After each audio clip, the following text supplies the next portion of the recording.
Hi, I'm Noelle from GurdyWorld. Today we are going to talk about the coup on 2 and 4. The last video we did was 1 and 3, so today we're going to do 2 and 4. Just like the last video, cranking in time is super important. Each half note gets one full rotation. So 1, 2, 1, 2, 1, 2, 1, 2. We've been stressing this point because it's very important. It's key to couping in time. Because we're playing in time, we have to coup in time. So we have to synchronize the arms. And so for that first video, 1, 2, 1, 2, down, up, 1, 2. This video, we're going to focus on the upbeats, which is 2, 4. So 1, 2, 3, 4, 1, 2, 3, 4. That's the upbeats. Down, up, down, up, down, up. So 2 and 4 are the upbeats. So the first coup we're going to talk about is coup 2. And there's a couple of different ways to understand where this is and how it feels, and so that we can figure out what to do. So the first thing that some people like to think of is that it's at the bottom of the wheel. So it means it's like right there. It's at the bottom of the wheel. I'm not a fan of that one. The second way to think about it is the backstroke. So you're opening a drawer. That's the way I like to think about it. So open a drawer. I'm opening a drawer. Open. Open. So you can see my arm is like this. Because with 1, we go down. So to me, 2 is pulling a drawer open.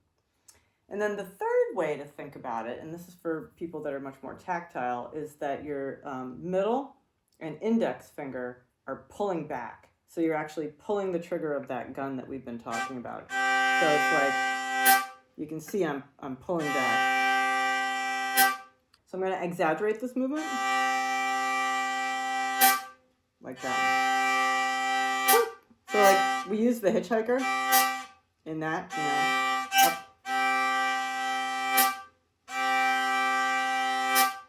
Like that.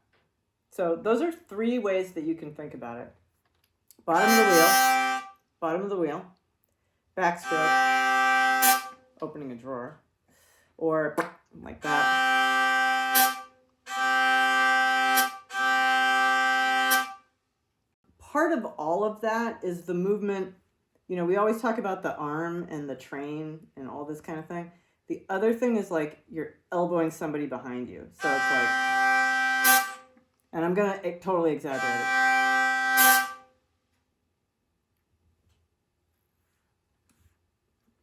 Hopefully I didn't elbow somebody behind me. But anyway, so that's coup 2. So I'm going to just show again the 2.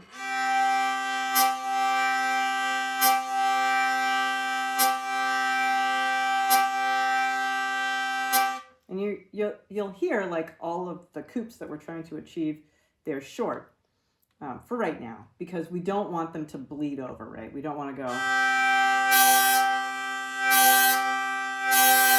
Because there's that want to go, I want to do this. And when you want to do it, you put a lot of force into it. But don't. Just relax, and just think about the shortness of the motion.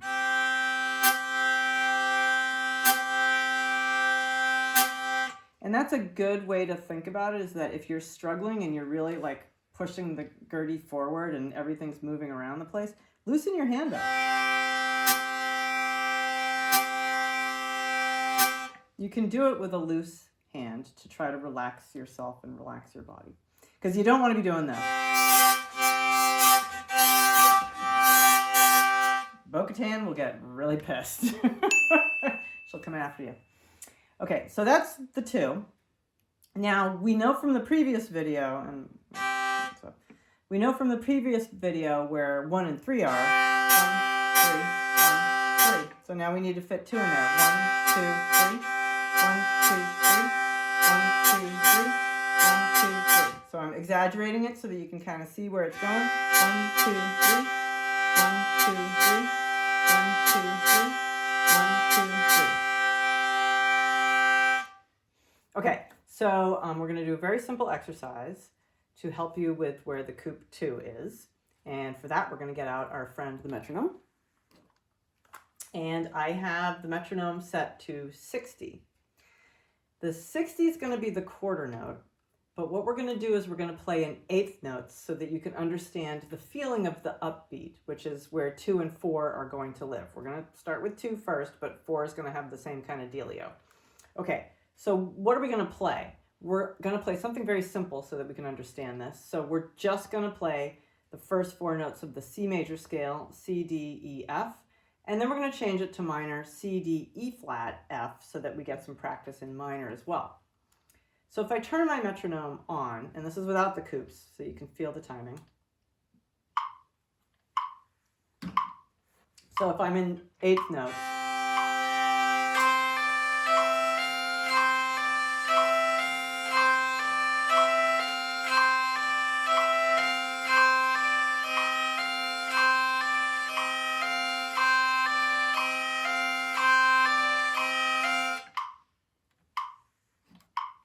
okay, so that's the timing, just without the coups. So now what we're going to do, same deal. I'm going to put the metronome back on, and then you're going to hear where the coups are without my left hand.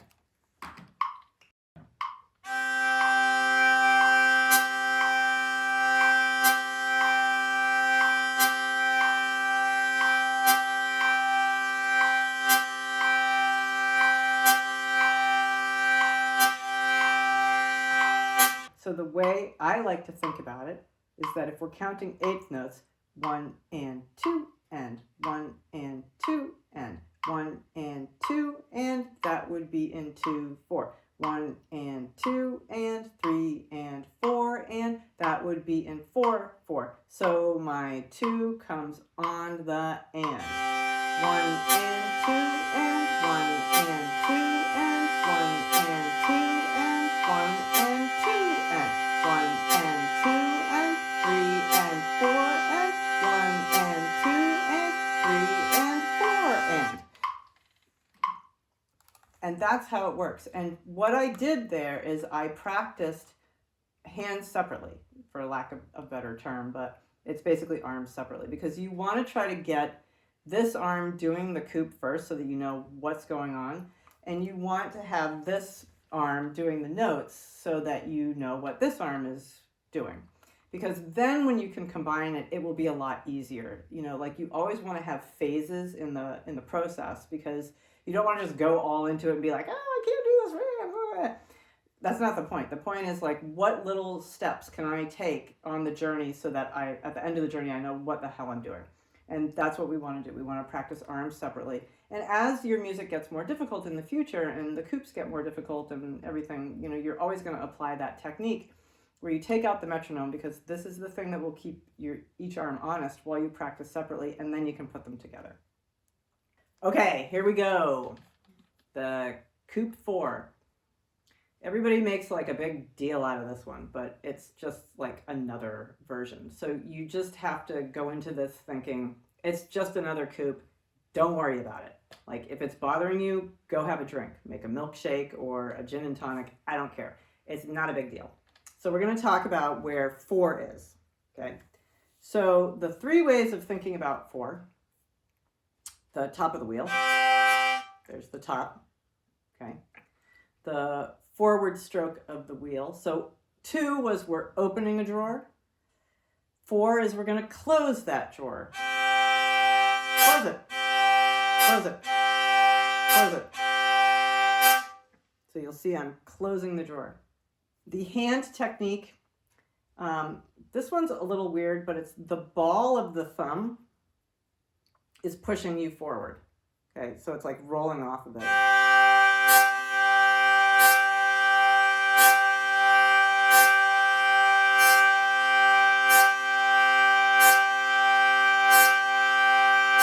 So you'll see I'm kind of squishing this area because we came up from the hitchhiker, and now we're going to use this soft gushy part to go like that. Okay, so in talking about that, like bad things to do is like if you're forcing that 4, right? Then what's going to happen is you're going to bleed over into the 1, right? You're going to go,